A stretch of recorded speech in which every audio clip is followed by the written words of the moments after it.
So the other day I was scrolling on LinkedIn and I came across a post I knew I had to make a video about. And it was this post right here from my colleague, Dr. Andrew Akbashev, who I'm connected with on LinkedIn, been connected with him for a while. He has really great content. And he had posted this from another academic. The name is blanked out, but it's a professor.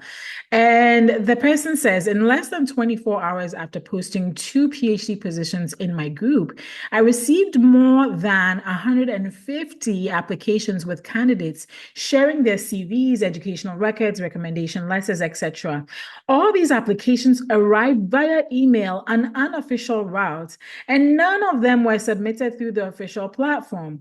While I appreciate the effort everyone put into their applications, I decided not to read these emails or review their contents. My reasoning is straightforward. The job postings included detailed instructions on how to apply, and I believe that a serious candidate should follow these instructions. If a candidate isn't willing to spend a few minutes reading the job ad, it raises questions about their attention to detail. I want to assure you that and I want to ensure that my future team members are proactive and self-sufficient, which is why following the application instructions is so important.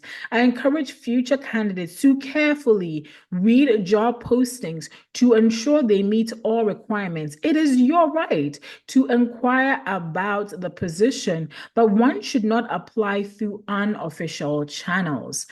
And listen, I couldn't agree more. But let's break this down.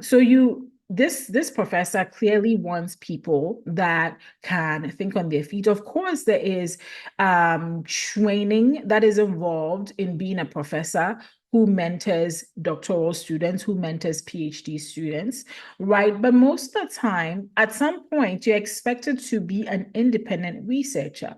And if you cannot follow simple instructions in a job ad, then it throws into question, I agree with him that it throws into question whether you can be as independent on your own.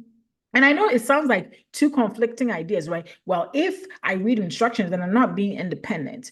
But ultimately, you're going to have to be able to follow, let's say you're running, I come from the biomedical world, right?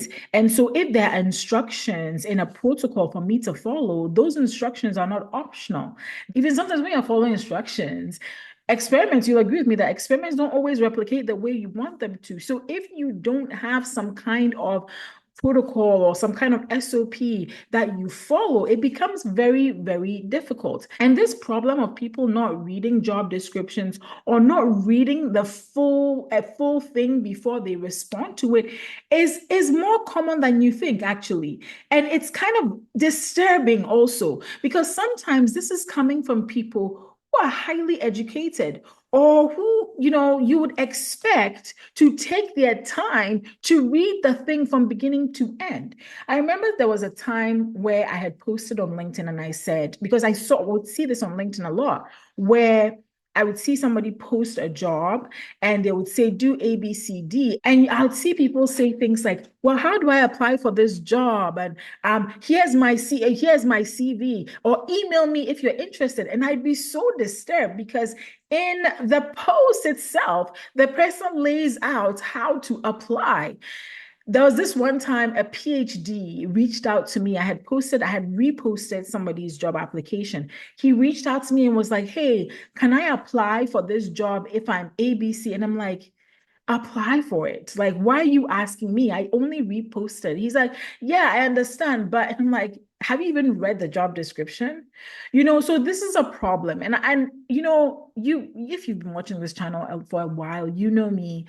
I love to give you, rebukes in an encouraging tone. Okay. So this is me just saying, take your time to read things. whether it's a job application, especially when it comes to job applications, especially when it comes to that, right?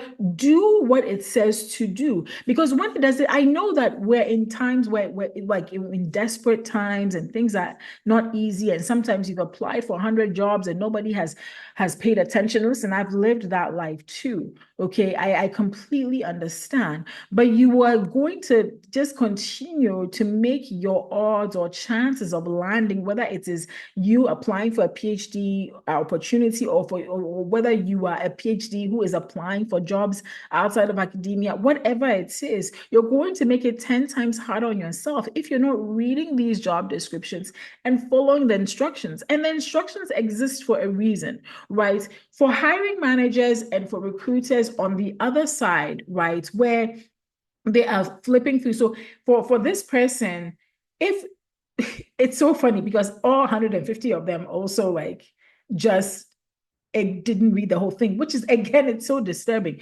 But for the people on the other side, they have to wade through so many applications, right? Whether this is for a PhD program or you're applying to jobs. And the tools, even though they're annoying, somebody told me that Workday is a very common job applications tool here in the US. And somebody was telling me that Workday is annoying. And so he doesn't blame them. And I get it, like Workday can be annoying. But Workday is built so that it makes it easier for the HR people to filter through quicker, right? To filter through the things quicker so that they can get to the best candidates. But if you're not even using that, then how do you expect to come up in on that person's radar? So here's what I'm going to suggest. I'm going to suggest that you absolutely read the instructions, you follow the instructions, and you use whatever portal, whatever job, whichever way they want you to apply for the job, go ahead and do that. But also you can follow up with a message to the recruiter or hiring manager, especially if this is something where it was posted on a platform like LinkedIn, or even sometimes people post things on Twitter or X, right? Then you can follow up with them there, just like the professor said in that post. But please don't just skip things just because you think they're optional. They're not. Like, imagine that the person building your airplane that you are going to be flying on decided that some things were optional to put on the airplane. Like, that's the cost of not reading instructions fully, right? That's an extreme version of it, but that can be the cost of hundreds of lives, right? In this case, it may be just your life, but it's still an important life, and you still don't want to, be in this frustrating job market, like keep, constantly getting frustrated. So anyway, just wanted to share that I absolutely agree with that post. Please read the job instructions. You're only going to increase your chances when you do. Let me know in the comments what your thoughts are on this. Do you think the professor is wrong for not reading those 150 applications that came by email? Let me know in the comments below.